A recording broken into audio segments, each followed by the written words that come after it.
Hello and welcome to episode 11 of the Rawle and Gene Show, the power of coaching.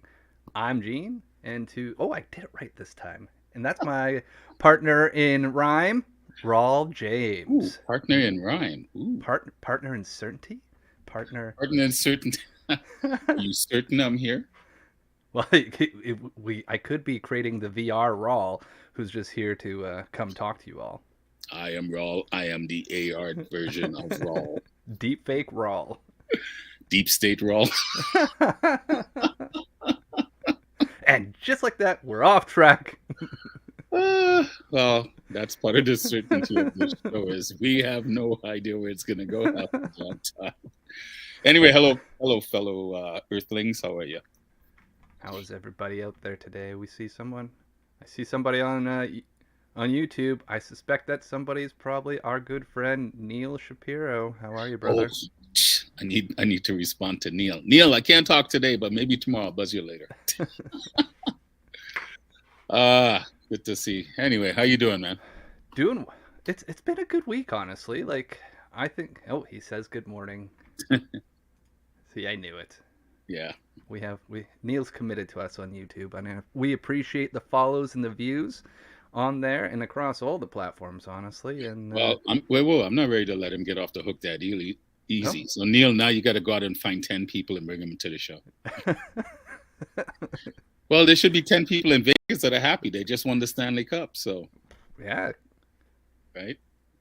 that's we could turn this into it's a multi-layered marketing opportunity, not a scheme, and it's an opportunity It's an to op- increase our viewership through Neil. So, Neil, everything is riding on you at this moment. Too funny. Too funny. It's not a scam. It's an opportunity. Anyway, sorry. How are you doing? I can't remember. I'm having too much fun. For those that are listening, this is the certainty of this show. But anyway, yeah. You know what? I'm doing well in this moment, Raw. Like, yeah. How about you? How's your weather right now? And how's your internal weather? Weather is it's up and down. It's humidity is up, but it's almost feels like we're in gonna get thunder showers and it got overcast. But overall, the weather is nice here in Toronto. I mean, it's summertime, or we're what 5 days away from or 4 days away from the official start of summer. Oh yeah, that's So, on the 21st, isn't it? or the 20th, whichever day they say. But yeah, so but no, it's good. The leaves are all full, and the dandelions are blossoming. Yeah. I never knew dandelions closed at night. Really? I Yeah, didn't know that either. I didn't know that. So I'm standing outside, and I'm one of these people. I'm not ready. People always, as soon as they see dandelions, they're ready to kill them and weed them out. I love them. I love seeing them in a lawn. So our lawn's like a sea of yellow. Or was a sea of yellow, Yeah. because they kind of go through these phases where they're there and then they're not. And then the other morning, I'm standing out there, taking in some sun, and I'm like, "Oh, you guys closed," and I'm sitting there watching one slowly open up, and it's amazing what you learn even at this age. I never knew that they closed at night. So Interesting. yeah. And what did you learn about stopping and just watching it open and being in that moment with it? Well, it's part of my ritual. Every morning I go out and I just sit and take the sun in and kind of look at the sun from an angle where you can't look at it directly, and if you look at it directly, then you got this big yellow ball in front of you that it takes hours to go away. So I found an angle where I can look at the sun and actually feel like I'm talking to the sun, Right. and then I just watch the birds and everything. So in moments like that, watching the dandelion, it just reminds me of the importance of how powerful the moment can be if you surrender to it, if you just disregard everything and just be fully present. It's pretty cool. I don't know. I'm running out of words to describe things lately, but yeah, it's just just being grateful to be able to observe that. Being grateful, my 63rd rotation around the sun, and I'm still learning, which is so gratifying. I'm not one of these people who are going to go, well, I kind of say jokingly with my clients, what do I know? But we do know stuff, but I don't know it all. Right. Oh, And I'm so you open can be to, certain of that? well, I'm not certain about anything in this illusion. I accept all possibilities in this illusion, but until further notice, yeah, I'm pretty certain about what I'm certain that the sun's going to get up tomorrow. I have a lot of history around that one. I'm pretty sure it's going to rise in the east and set in the west.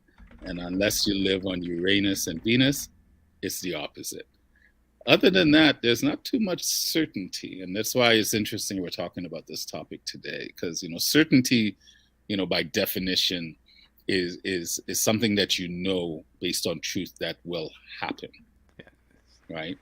So one of the core. So we were looking this up today because we've been talking about certainty in our offline conversations, and we'll get into how this came up as well on Monday for us. But we're like, how do you describe certainty? And we both kind of laughed and went, well, it's one of those words that you probably like, well, it's just certain, And we went and looked it up, and sure as shit, that is literally the definition of certainty. We're like, well, that explains. Now we gotta dive into what certain means. We're like, oh. Well, yeah, certainty, I guess, is more of an adjective. So then you have to go to the root word, but yeah, I mean, certainty is something that that will happen. That's based on truth. Yeah. So based on the written definition, I think this is probably across the Oxford Dictionary and Merriam-Webster is known for sure, established beyond doubt. And then another version of this is specific but not explicitly named or stated. Right. And these are all such like almost you look at it and go, well, none of that really feels certain. But it's like go ahead, sorry. Yeah. I thought it was interesting the established beyond doubt. I think that's an interesting take of it. But yeah, that's my when we looked into it, going, oh, known for sure and established beyond doubt, and then hearing Rawle go, well, what do I know? So what do we know for sure? Well, I mean, certainty also can be broken down. There's opinion, there's belief, and then there's conviction. And conviction and belief you can argue the same things. But for me, when we use that word certainty, is something that is like a universal principle. Is something that is universally truth. That when the conditions are consistent, this event will happen. Yeah. This event will happen. That's why I use the sun rising in the east and setting in the west. Never has that happened any other way than that way from our time on this planet. And even before we were even here, that was a certainty. Now, some would argue, well, how do you know if you weren't here? The old adage, if a tree falls in the forest, does anybody hear? That's a Bruce Cockburn song from back in the 80s. Go check it. It's a pretty cool song, actually. But, well, I don't know. Logic tells me that when I am there, a tree falls, it makes a noise. So logic will tell me even if I'm not there, it will make a noise. Yeah. Right now, there's the esoteric argument we can have or discussion around it, but that's not what we're talking about. It's about when the environment and conditions are consistent. These are the things will happen. Yeah. So so that's from that universal standpoint when we talk about certainty. But for me also there is the metaphysical kind of component of it, because when I hear that word certainty, I also kind of naturally, I was saying to you this morning, I hear expectation as well. Yes. Right. So, we're always, as humans, we're always looking for some sort of guarantee, that certainty. Right. When you say that, there's also I hear a high level of certainty, which almost to me, like when you hear things along those lines, is like, it's not an absolute. And I think that's the beauty of it. Yeah. Is like, oh, we've known, this is something we've known, be it the sunset or, the sun. Oh my God, I'm about to screw it up. The sun sets in the west. No, it's wrong. Anyways, I'm certain I'll screw that up. Well, no, it's not screwed up if you're in Uranus or Venus. You're right. So, where the hell was we? Where were we even going here? Something about the boundary, the high level of certainty, and stepping. What's that boundary between certainty and uncertainty? Hmm. And I think when I hear the phrasing a high level of certainty, that creates a bit of a it's not a thick line between the two. We've got a gray area between certainty and uncertainty. Well, high level of certainty still says to me there's still some unknown factors that you have no control over. That, Yeah. it's like, if I just sold a process to a client, and all the I's are dotted, all the T's are crossed, and the only thing left is for the client to now e-transfer the funds. So I can say to my boss, well, there's a high level of certainty that they're going to e-transfer the fund, but I really don't know for sure if they're going to do it Yeah. until it's actually done. There's there and then that's when you can be certain. Certainty Yeah. is a component of a reflection of previous actions. Yeah, for me, certainty is, when that intention, and then that intention then turns into action, Yeah. and then that action produces the results of what the intention was meant to be. So, that's the only, you really can only be certain once it's done.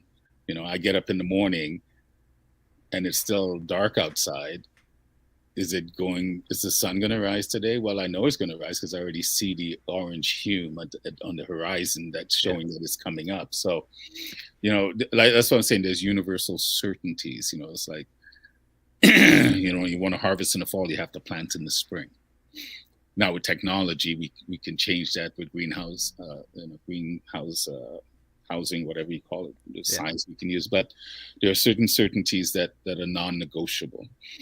But for me, like I said, when you're talking from a metaphysical standpoint, when I hear certainty, I hear expectation. So why the need for that certainty? The certainty comes once the job is done, right? So what's that certainty? Is that an expectation that, well, I've got all these conditions right, so this should happen, even when you have all the conditions right? Because what it really comes down to is, I'm trying to convince myself I have control. Right? When you frame it around that expectations, you hear control. Mm-hmm.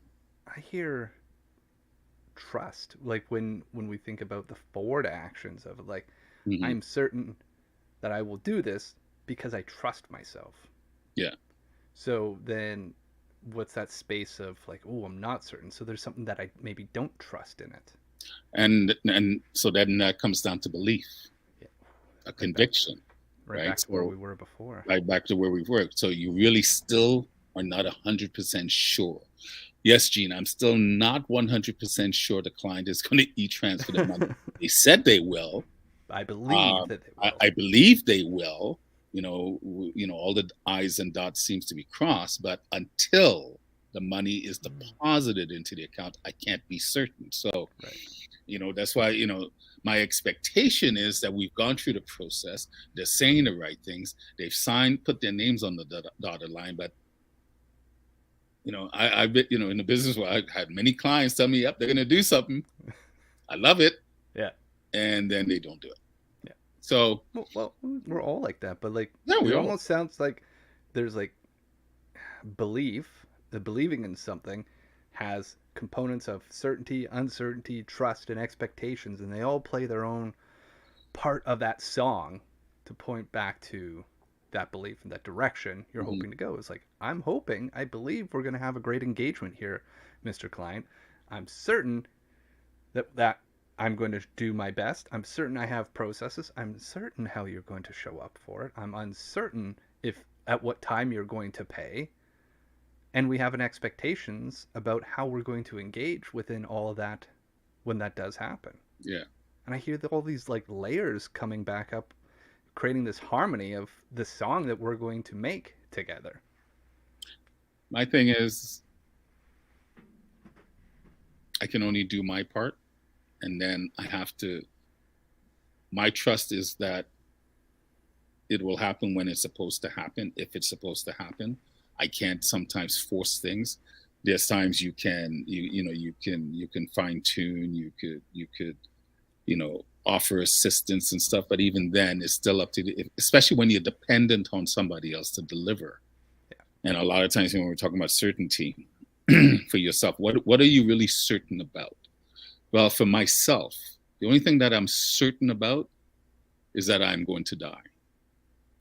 The only thing that I'm certain about is that I am here to experience the good, the bad, the ugly, and the beautiful of life. How do I know that? I have 62 previous years of experience of the good, the bad, the ugly, and the beautiful. So my history, my unfolding of this life has shown that to be a consistent certainty. So as long as I keep breathing, that is going to continue on. I am certain that I am going to be bombarded every day and every moment by thoughts. That's what I'm certain of. What thoughts I put into the world or put into my internal dialogue, that's up to me. But when you really think about it, what are you really certain of? Because when we use that word, it's like we almost want to say it's like 100% this is going to happen. And that's very rare, right? It's very rare. If you do these things, more than likely this will happen. But sometimes life happens. Like this morning, we had our meeting set up, and I'm pretty sure you were going to on it, be there on time, and then life happened, and something came up where you had to be late. Yeah. Right. So be like, I had to take kids to school, and that was the thing. And I don't know if they like going to school, but they had to go, and that impacted our thing. We were still we were going to still make some time together, but well, it impacted our time, but it depends on how you look at impact. Because what did I say to you? I go, life happens, and if we don't connect today, because we were having a production meeting, not for the show, but for other things that we're working on, like the me I don't see. But my thing is, okay, life happens, and if we can't connect today, okay, what about Monday? I try not to look at life through those lenses of certainty or expectation. It's not that I don't have them. That's why I said when I hear certainty, I think of expectations. I have expectations. I've just learned to let them go. I put them out there, right? Put them out to the universe, knowing that it will come back. But how it comes back doesn't always fit that certain image I have in my head of how it should be. And certainty is the same way. You could be certain about some things based on, like I said, the environment and doing your part. And even then, a wrench could be thrown into the works. At any point in time. At any point in time. And can you accept, this is where a lot of people struggle. Well, it was supposed to be this way. And, I'm 62 and I'm not where I'm supposed to be. Well, where's that written? Yeah. Right. So for me, you can have all the best plans, best plans of mice and men. You can have all the best plans you want, but they don't always turn out that way. Well, as Mike Tyson says, a plan's great until you get punched in the face. Yeah. Right. Like everyone's got a plan until they get punched in the face. Especially by Mike Tyson. Yeah. That'd be a knockout call and a wake-up call. How many guys you go, oh, I'm certain I'm going to beat Mike Tyson, blah, blah, blah, and they get in the ring and I'm certain I'm going to lose now. Certainty can switch and change on a dime. Well, you think about it, like certainty then at that point also has no allegiance to your plan. Or to your expectation. Certainty is more than happy to jump off your bandwagon to go to where it'd be like, ooh, you thought you were going to beat Tyson? Now you're on the mat? Well, I'm certain you lost to Tyson, right? And I think that's an interesting concept too, is like certainty's a bit of a bandwagon jumper. Certainty's like, oh, look, we're certain about this. Now we're certain about this over here. Yeah. Well, certainty to me is part of the process of letting go, of control. Yeah. Like, I only have control over me. And if something doesn't go to plan, am I going to lose my mind? Am I going to throw everything out, discard everything? Am I going to throw the baby out with the bathwater because it didn't go according to the plan that I thought? Again, tying into control. Yeah. That's why I said I have expectations and then I let them go. And then what shows up, I accept what shows up because that's what's showing up. I could sit here and argue all I want. I wish the sun would rise in the west. That's not going to happen. So Yeah. when we talk about certainty, that's why I said, is it a belief, is it an opinion, or is it a conviction? But all those things are internal, Yeah. right? Oh, They're wow. internal. Yeah, man. They're internal, and this is why when you have intentions are one thing, but intentions to me at the 35,000 feet level, can you now Well, take that intention and bring it down to the ground and put the actions in place yeah. to bring about that intention and accept what comes from it, because you may not always have control the way you think. No. Your part is to do your part, do your job, like Bill Belichick always says. Do your job, know your job, and do it. And if you do, more likely things will work out. And even if it doesn't, it still works out because it produces a result. The problem is we don't always like the result. We don't like the consequence because of, again, expectations. So all those things, whether it's, certainty to me is more of not so much an opinion, because you are basing a certainty on certain facts or certain conditions. Yeah. Right? But those conditions aren't always going to guarantee the outcome. Well, and I think, maybe we talk a little bit about how we got to this topic on Monday. Is like we were having quite the discord. It was a wonderful thing. We were calling each other up. Both of us, I think, at times wanted to run away from the conversation, and if anybody would have watched that or listened in, and be like, "Oh, those two are really fighting," be like, "Well, maybe," but we were also like working towards something that turned out to be like really beautiful at the end. Yeah, and that that's why we were saying earlier. It's like okay, so we were fighting. So what? Yeah. So what? That's part of being in a relationship. You're not always going to see eye to eye. You're not always going to say things the right way. There are times, I wanted to run. It was becoming uncomfortable, and I was being challenged. But I have enough experience knowing that if I run from this, it's not going to produce the results I want. Yeah. And I find that when I stay in the discomfort of things, you get through it a lot faster. And actually, what comes from it even surpasses the initial intent of why you had the meeting, because of that discourse that we had, we kind of realized, you know what, we were presenting something to the people, and we were kind of taking the safe route, and we were fearful of something, and we were taking the safe route. But because of that discourse, it got us to look at things differently. And this is why now we're retooling. What I'm talking about, the me I don't see. Stay tuned. We're retooling it because Gina and I have been committed to offering something that's different and of value, that's really going to have an effect on people the way they want, not the way we want. And so that experience on Monday yielded that, and it really got us to step back and go, okay, what the hell are we afraid of? Why are we looking to take the safe route when we're encouraging people not to always do that?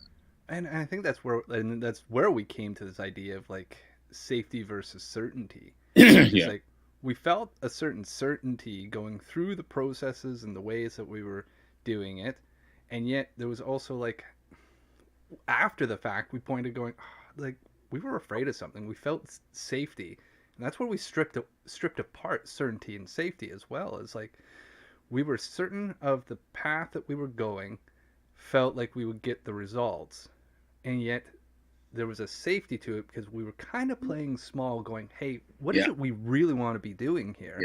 And we were trying to put like this little bow, this nice little pillow on it, going, do you like what we have? Like, don't hurt our feelings. Like, but that's where it came from. We were looking for a safe space. And we should have been playing in a brave space.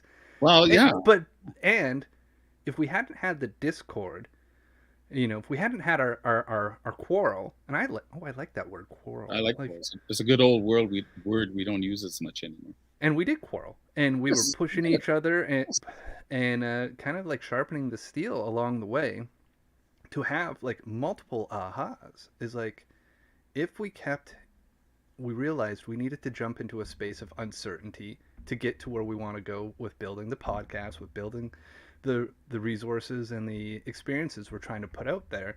Is like, well, we were certain if we did the things we were doing, it would inch along, Yeah. maybe even less than inching along on a regular basis.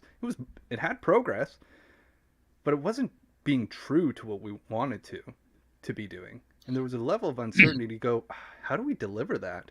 Well, I think But we want to deliver it, yeah. and we were committed to going, well, let's go find out. Well, because of the discourse, though, and when I say, when you look at certainty, the three components of certainty, whether it, be opinion, belief, or conviction, I think both of us actually were willing to step out and go, I had this opinion. Maybe it was a false opinion, because was I really coming from a place of truth and strength and belief? Or was I playing it safe? Was I playing it small, as you say? And this is why it is important to embrace the full cycle of life. We only want the good and the beautiful. But how would you know good and beautiful if the bad and ugly didn't happen? That discourse on Monday was an eye-opener and a breath of fresh air, because we were being honest with each other and not just pandering what we think the other person, or what I think Gene may want to hear, or what Gene thinks I want to hear. No, let's be honest. And,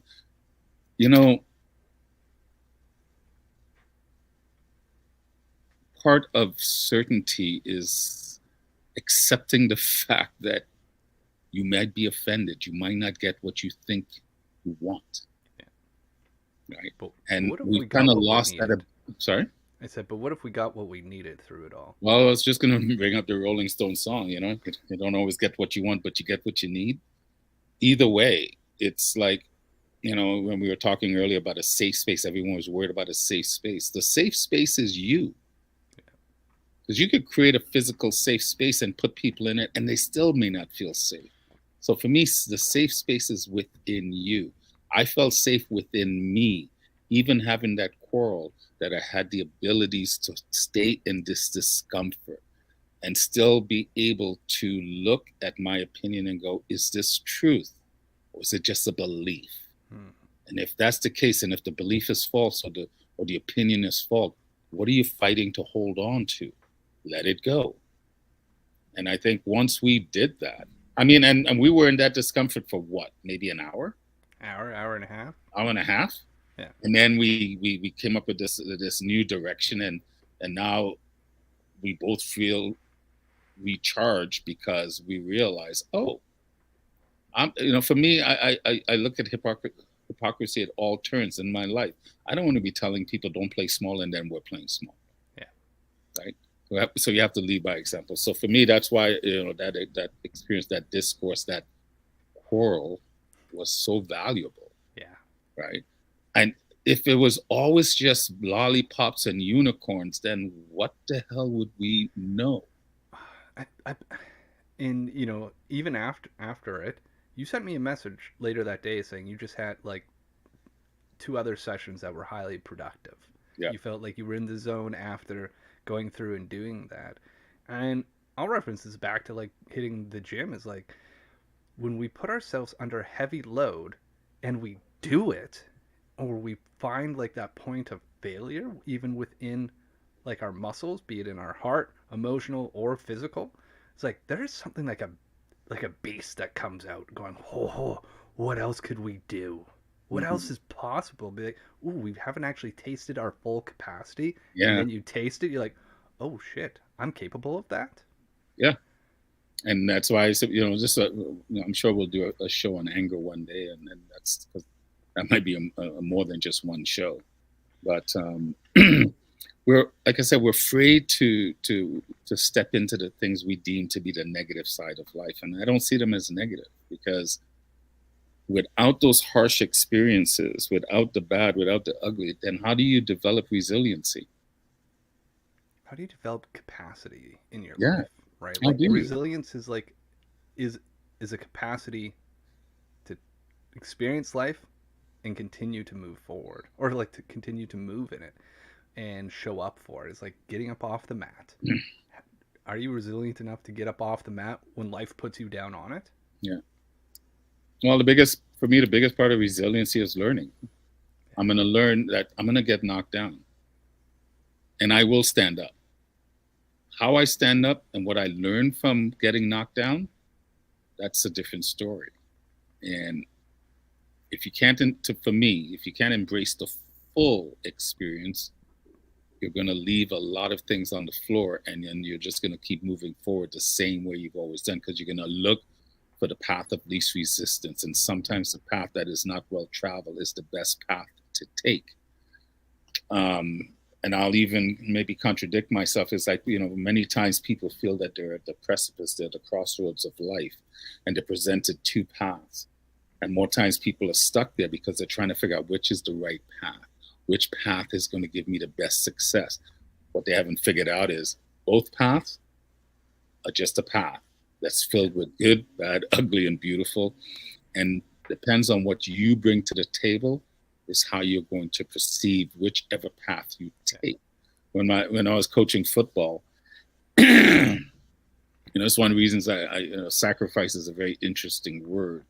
When I always ask my team, what is it you want to accomplish this year? And when the boys said we want to win a championship, so we want to get to Vancouver.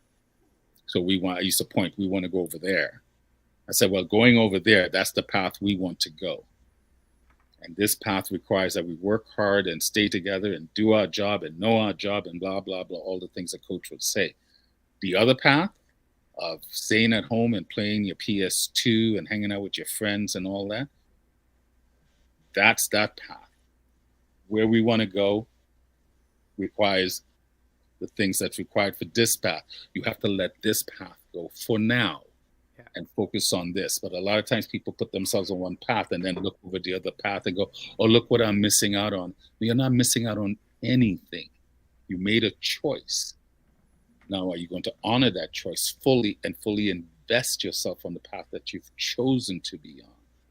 Because it's for a period of time. It's not for your whole life. So this is why sometimes I find the way we use sacrifice to almost be damaging in how we understand it. Same thing with certainty. It's like, well, what is really certain in life? I'm going to die. That is certain. That's certain. That is certain. I would say out of all the things that are certain, that's a given. Well, the other certainty is if I don't breathe, I don't live. So then you accelerate your path to meeting the crossroads of going, am I going to choose to die in this moment? And I think sometimes that's part of certainty. We want certainty because at the end of the day, most people are afraid to die.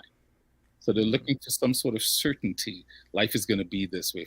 If I do these things, it's going to afford me the life. Yeah. Well, I don't know. Look at your own life. How many times that you think you were certain about something and it didn't turn out the way you wanted? But then, sorry, go ahead. Yeah. Well, there's that other part about living life and certainty is like, well, I can be certain I know how to handle this situation. Now, the situation you may be in may not actually be serving you or like really like a healthy one, but you're certain about it. And you're like, I'm certain I know how to navigate this. And there's like there's a predictability with uncertainty to it, right? Like I can predict this situation. If I can predict it, I'm good. That's good enough versus standing on the other side of certainty is I can't predict what's going to happen. So I then need to bring my belief or my convictions in myself to go, I can be certain I'll experience this. I can be certain I'll respond to this, and I can be certain I'll learn from this. All wrapped in the uncertainty. Yeah. I have the intent. I know how to handle myself, but I really don't know what's going to happen until the situation presents itself. Yeah. Because once everyone likes to think they're the hero in their own story. And, if something happened, well, I'm certain that I would respond this way. Really? You don't know that until. Yeah. I would like to think that once my moment comes to exit this earth, I will meet it gracefully and honorably and all those words we like to use. But to say that I'm certain I'm going to do that, I don't know that until that moment shows up. And when that moment shows up, then you will know exactly how you're going to do it, because you will live it and play it out. So that's why I say I have the intent of how I think I will meet that moment, but I won't know for sure until that moment shows up. There's another, like, hearing all this, there's a word we use on every episode that speaks to it. It's the word practice. Yeah. It's like, what are you willing to practice in those? Like, you can actually visualize that time and practice what it, and rehearse how you're going to show up with it, be it on your final moments here on this plane of existence, or a call you're going to make, or a conversation you have to have, or any of those things. Our minds are incredible powerhouses. If we've deeply visualized something, it doesn't know if it's actually happening or not. It doesn't know if it's real or not. In its mind, in your mind, it is real. It is real, right? Yeah. So you have an opportunity to practice these things. Like, if you're looking to be like, oh, I want to make a move in this direction, and you have hesitation, or you're not quite sure how to play it out in the real world, practice it here.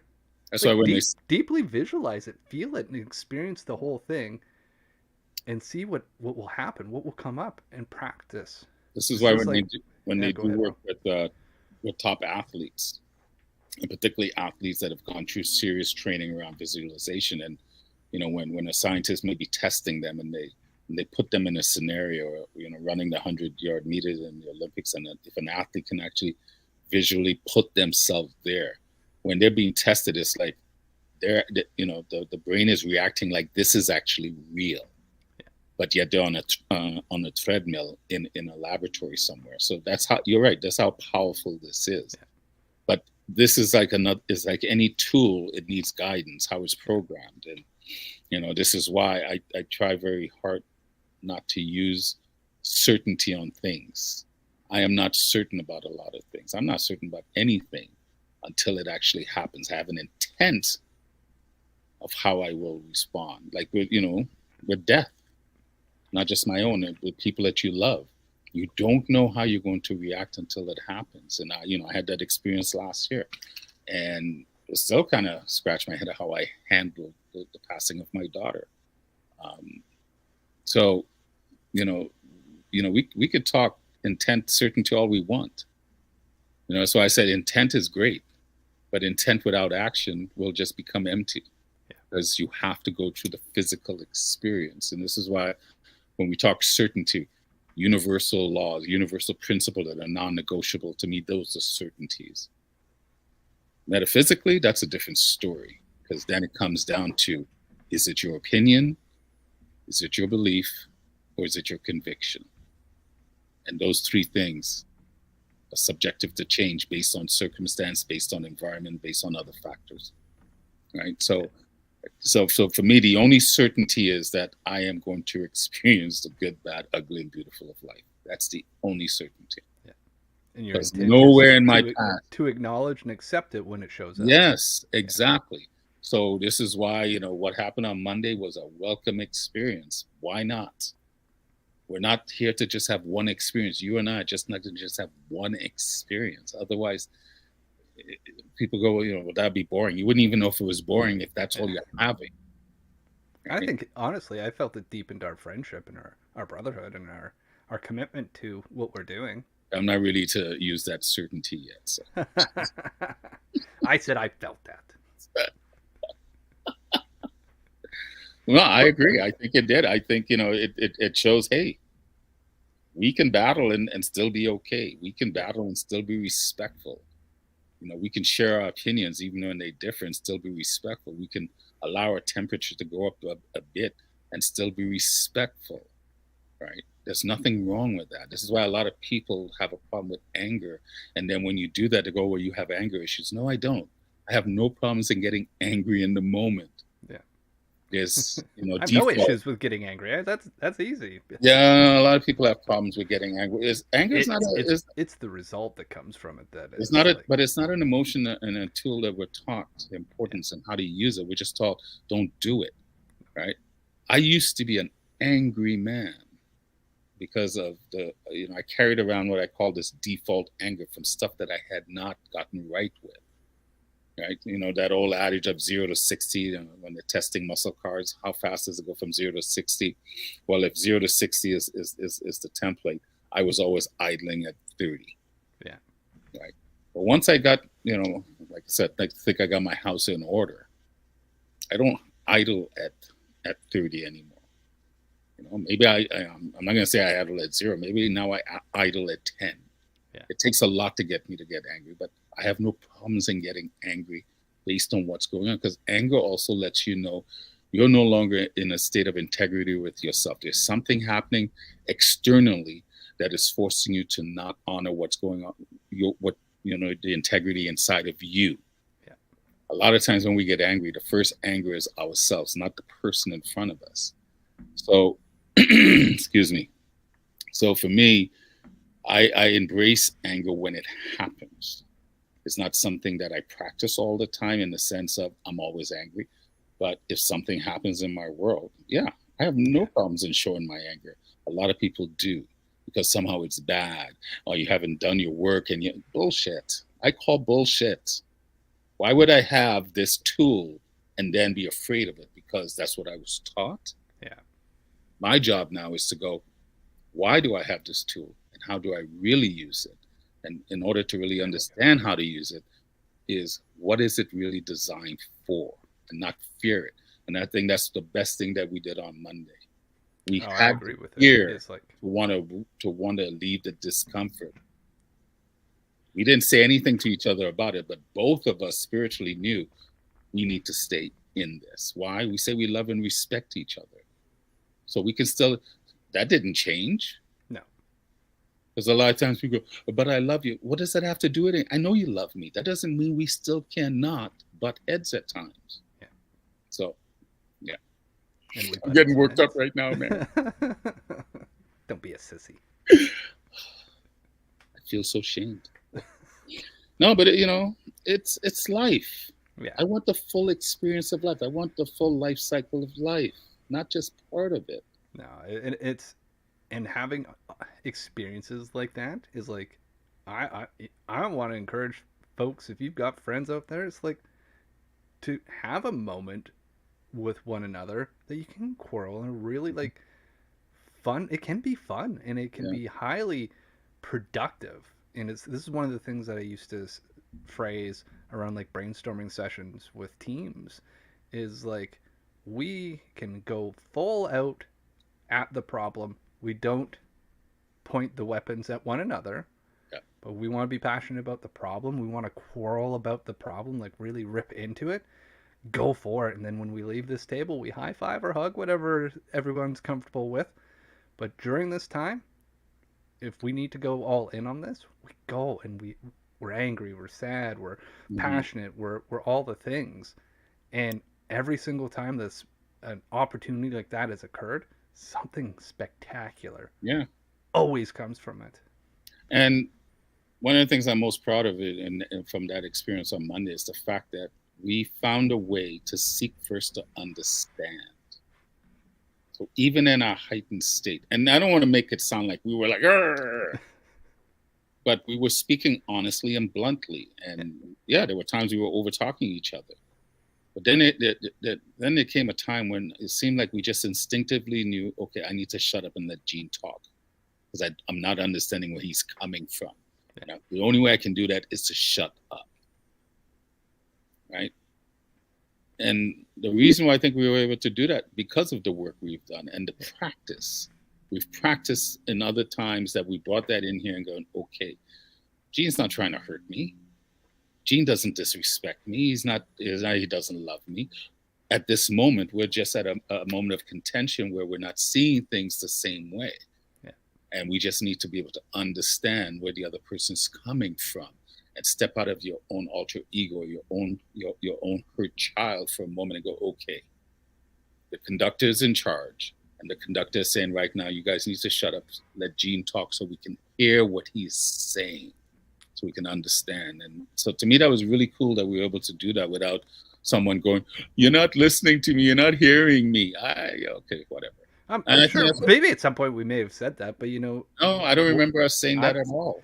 but here's the thing about those times. I don't really remember the words we were saying, No.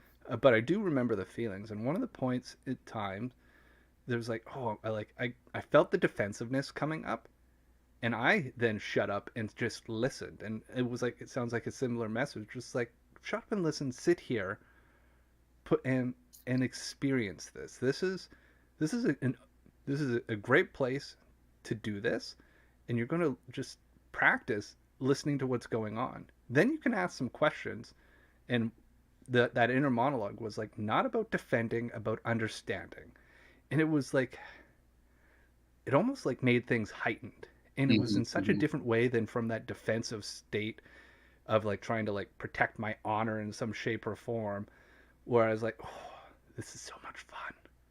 And we Well, were calling each other out to like, oh, do you want to walk away from this? Like, no, I'm here for this. And we both were. And like, it was at one of those points where I'm like, I am actually here for this. yeah, Let's see where we, this goes. we both chose not to play victim or to victimize the other person. Yeah. We And both, that would have been like the easy thing to do. Could have exactly. ended that call early, Yeah. and Yeah, who fuck knows what would have you, happened. blah, Yeah. blah, blah. We've both done that many times before. I don't want to be doing that anymore. It's not to say I No. will never do it again, but to the best of my ability, that's not what I want to do. Yeah. And so to me, it was a valuable experience, a valuable learning tool. Um, yeah. And like I said, the results that came from it was just brilliant. So Yeah. I'm really now more stoked and excited for the direction that we're taking, the Me I Don't See experience. And then we have a new project that we're going to be working on that we're not going to say anything about, but we got things coming now. So that's what that to me, that's what the world needs right now. We're at a point where we don't seem to want to talk or can talk about things, particularly highly charged emotional topics, where we, instead of listening to each other, I'm not getting my way, so I got to cut this other person down and make a lot of noise and drown them and all this nonsense that we're doing. So, like I said, the only certainty is that I'm going to have these experiences, and I'm doing my best to not let external forces dictate who I am. Now, having said that, I believe in balance, and external forces do have a say in who you are. But ultimately, in how I choose to be within here, that's up to me. And whatever shows up, I'm not going to let that change what's in here. That's up to me. Yeah. Having said that, I only know for certain how that will play out when the moment shows up. The other thing I know for certain is we're over the 45-minute mark. Wow. Here we go again. It just flies too fast, man. It's too fast, far too fast. And I didn't even pull out a poem. So Oh. now I got to go search for one. Well, I'm Does just that being mean? honest. I could lie and pretend, but I Well, don't. I appreciate your honesty. Well, Well, you what? know what? I'll go first. Here's something that is an opportunity to step up and go first, because usually I would try to go last. So while Rawle's off looking for it, this is our section of the podcast we call Exposed, where we share a piece of our writing that we've got, and this is mine. So I guess I'm just gonna go and stop dragging my feet. I don't have a title for this piece yet, so I'm just gonna jump into it. I knew the truth of all that is, was, and could be for me. I knew the pain of the past. I felt it creep into all areas of my life, like a weed taking over the garden. Fight it, cut it, pull it out, the damn thing kept coming back. Avoid it as I may, seeding areas of me that it took over, hoping to feed its hunger. Like two locked in a shouting match, always going louder than the other. Exhausted, I ask, what do I need to know? And it cuts me off with a sudden softness in its eyes. It's what you need to believe in. It's you. It's time to relax. I'm not here to fight you, but I will. I'm here to remind you that you can navigate it, this and that. You traded your belief in yourself for knowing and forsaked the belief. the belief in stepping in, the belief of what's possible. I stand here with you as a reflection of you. Stay and play in the belief I have in you. The end. Yeah, you're such a shitty writer. That's really, you see how you take the topics and these experiences and look what you do with it. That's the beauty of being a poet and poetry is being able to take life experiences and creatively break it down where others might be able to see it in a different light. Right. So well done. Appreciate it, brother. Well done. I can't talk to whoever's buzzing me right now. So as you're reading that, I was like, what am I going to read? And it's like, oh, that sounds like The Voice. This is a piece that I wrote when I had my epiphany back on December 17, 2001 at 1:45 in the PM. It was an invitation from the universe, from Yah, God, whatever you want to call that energy, to basically saying, are you ready to stop being a victim and to understand yourself in a different way? So yeah. So what you just read just brought that. That's what I trust. That's like, oh, this is a piece I'm going to read. So thank you. You're welcome, brother. All right. It's called The Voice. It was a cold and snowy day. The kind of day where the weather reflected the unpredictability of what was. I was lost in the sea of my attention, surrounded by a fog that hosted the demons of torment. Then out of nowhere, I heard the lighthouse of your voice. I could not see, but I felt your space within. For too long, I have been trapped as a victim in the echoes of my mind. Venom coursed through my veins as toxic words fumbled with each other while impatiently waiting to be spewed. My body slammed and anguished, battered from years of being lost and blinded by the rage of my victim's cry. I straddled the thin line between here and there as I swirled in my hangover of grief. My arms acted like a cane that swayed side to side, gingerly searching for a lifeline as I prayed that hope would shelter me from the turmoil of my memories.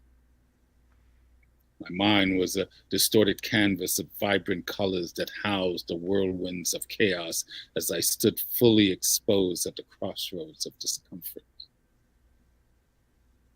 And for a moment, my heart forgot its purpose and skipped beats as tears flooded its chambers with the waters of inevitability. At that same moment, your voice was an invitation to the door of my rebirth. I was cocooned in a placenta of the unknown as dark clouds rained the numbness of sadness. Like a deer in the headlights, I stood paralyzed, unable to run from the fight. My suffering had reached its boiling point from years of piling one-sided perceptions beneath the canopy of my forest. Psychosis or the burning bush, either way, your voice echoed from the valley of my shadow as a lifeline to the madness of that moment. A voice I knew, a voice I know. The tenor of your words was like a sunset backdrop in the eye of my storm, a gift from the depths that provided a force field protecting my battered soul as waves gingerly and gently crashed over me. Each served as a reminder to the spirit I am. Caught in the intersectionality of the seconds, space was an illusion of linear time, and I was an unbalanced hiccup of insight awaiting an audience. The gentleness of your voice revealed wonders to my discomfort. I was still unsure of how or why, but unknowingly the process of shedding my old skin of suffering had begun. There is a beginning and an end to all life. My dash is my vault of wisdom to where my experiences are deposited and insight awaits withdrawal. It also houses your voice as a reminder that light cannot exist without dark. I am but one drop in an ocean of drops. I am here now to experience all. Otherwise, this journey would be pointless and, quite frankly, boring. So until further notice, I'm celebrating every damn thing. End of peace. Love that. Great piece. Thank you. All right. Well, with that, I think we've wrapped up another great episode. Episode 11. We've crossed our threshold, and here we are on to many more throughout the rest of this year. And I'd love to see some more of your poetry when you make these little short videos. I know you did one with me. Yeah. Just start putting out more of your stuff as well. No, just an invitation. Well, we've got both of those up on our YouTube channel. We've got the short. We've got two videos that we've been able to slice out so far. Yeah. I'm gonna put some action into the intention of slicing more of the content out of this. So as summer comes, I have two little social media creators who will be helping me with some of this. So nice. We'll be increasing the team by 2. Thanks, girls. My daughters, I don't know if they know they're part of the team yet, but they're going to be part of the team. Well, I'm sure they'll certainly be an interesting response when you tell them this is what you're doing this summer. But no, I mean, it's an opportunity to start, building up content, and then like once we release this on the podcast, we will have more materials to support what we're doing. So that's why I trust timing, man. I trust, things happen when they're supposed to, never before or after. So, I don't know, man. I'm just making this up as I go. Aren't we all? Yeah, exactly. That's the only thing I'm certain about. we are making this up as we go. Making this up as I go. Just like 11 episodes in, we're going to continue making it up as we go along. Yeah, I don't know. But, my intent, I have no intent in regards to this show, in regards to how long, how many episodes. We'll just keep doing it as long as we want to do it. When it's no longer fun. When it's no longer fun, and for the people that are listening live now, or the ones that will listen, please, leave comments. Don't just leave, a like or a thumbs up, but comments or show ideas you would love to see, topics you would love us to cover, and then also stay tuned. We'll be making an announcement with regards to where we are now with the Me I Don't See experience. If not next week, the week after, but we're revamping, and I think what we are developing now and how we're tuning it, I think is going to provide more value. And I think it's more in line to what we're trying to do, especially in our private practices as well, right? So we're very action-based with both of the approaches we take, and we're bringing that into it. So I'm excited for it to see what we uncover next. And well, we keep talking about where's our next quarrel. I'm looking forward to that too. Well, those things you can't plan. But we use the word practice a lot in these episodes, and it's true, it's a practice. And one of the things that I, for myself, I don't know if you agree with this, or if I even mentioned to you before. I don't want a workshop that's just going to be an event. I want something that's a process where you can really dig your teeth into it and play with it, and also create something where you're going to be accountable and understand how you're going to be accountable. So I'm really looking forward to it. And so maybe, to your point, maybe we should put in our calendar, quarreling day with Gene. I don't know. Sharpen the steel. But there's some truth to it. How do you sharpen steel? Well, you don't sharpen steel. Yeah, exactly. Or another hard surface. So there's a value to it. So anyway. Anyways, this is the end of episode 11 of the Rawle and Gene Show. If you have liked it, please for sure subscribe on whatever channel you're on. Hit that like button and drop us a comment about what you from what you took away and what you'd love to see more of. All of that helps bring the show to more people. So until next time, I'm Gene. That's Rawle. We'll catch you on the next show. Oh, one last thing. It's the legal language. This podcast is presented solely for educational and entertainment purposes. It is not intended as a substitute for the advice of a physician, professional coach, psychotherapist, or other qualified professionals.